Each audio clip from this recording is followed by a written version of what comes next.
बच्चों, इस कहानी में हमने पढ़ा कि जब भगवान राम विश्वामित्र जी के साथ राक्षसों को मारते हुए आगे बढ़ रहे थे तो उन्हें एक आश्रम दिखाई दिया।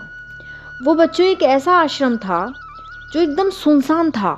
वहाँ कोई इंसान तो क्या, वहाँ कोई पशु पक्षी भी नहीं था, न कोई जीव जंतु था। उस आश्रम को देखकर ऐसा लग रहा था जैसे बहुत सालों से वहाँ कोई गया ही नहीं था। बच्चों, जब कोई ऐसी जगह होती है ना जो बहुत दिनों से खाली पड़ी होती है तो वहाँ का एटमॉस्फेयर बड़ा अजीब सा हो जाता है। उस जगह में कुछ अजीब सी नेगेटिविटी भर जाती है। ऐसी जगह पर जाने में अच्छा नहीं लगता। तो प्रभु राम ने देखा कि वहाँ एक पत्थर पड़ा हुआ है।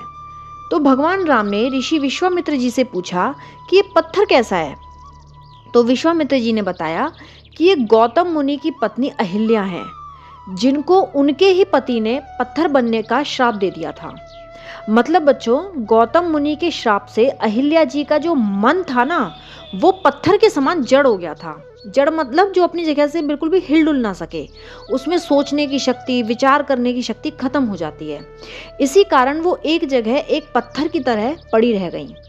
बरसों से उस आश्रम में कोई गया ही नहीं था, इसलिए उनका ये जड़ शरीर एक पत्थर की तरह दिख रहा था। तो विश्वामित्र जी प्रभु राम से कहते हैं कि अगर आप अपने चरणों की धूल इनके मस्तक पर लगा दें तो ये शाप से मुक्त हो जाएंगे।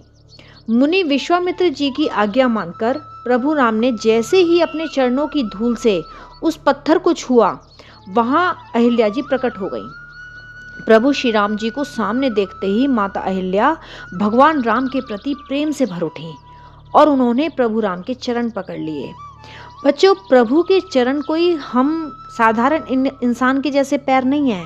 भगवान के चरणों से तो साक्षात माँ गंगा का जन्म हुआ है और उसी गंगा को भगवान शिव ने अपने सिर पर धारण किया हुआ है। इन्हीं चरणों को सभी देवी देवता और हम इंसान भी पूजते हैं। तो माता अहिल्या कहती हैं कि उन्हीं सुंदर चरणों को प्रभु ने मेरे मस्तक पर रखा और मेरे मन की जड़ता को खत्म करके उसमें खुद आकर बैठ गए।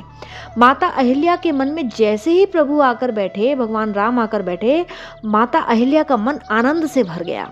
माता अहिल्या ने कहा कि मैं अपने पति का धन्यवाद करती हूँ जिन्होंने मुझे ये श्राप दिया, क्योंकि अगर वो मुझे ये श्राप नहीं देते तो आज मुझे प्रभु के दर्शन नहीं होते और आज इस तरह से प्रभु मेरे मन में आकर नहीं बैठते। इसलिए मैं उनका हृदय से धन्यवाद करती हूँ। तो बच्चों, अगर हमारे जीवन में कोई परेशानी आ गई है तो वो परेशानी बुरी नहीं होती, खराब नहीं होती। वो परेशानी हमें कुछ सिखाने आई है, हमारे जीवन को मजबूत करने आई है। तो उस समय हमें मन को शांत रख के ईश्वर की ओर ध्यान लगाना चाहिए। अगर थोड़ी देर लगे तो घबराना नहीं चाहिए, क्योंकि वही परेशानियों के रास्ते हमें असली खुशियों की तरफ, असली आनंद की तरफ लेकर जाते हैं।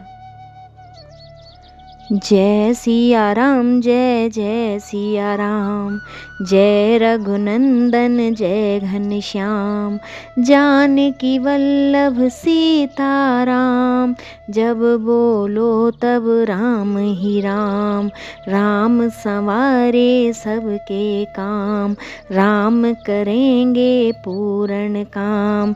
जय सिया राम, जय जय सिया राम, जय सिया राम, जय जय हनुमान।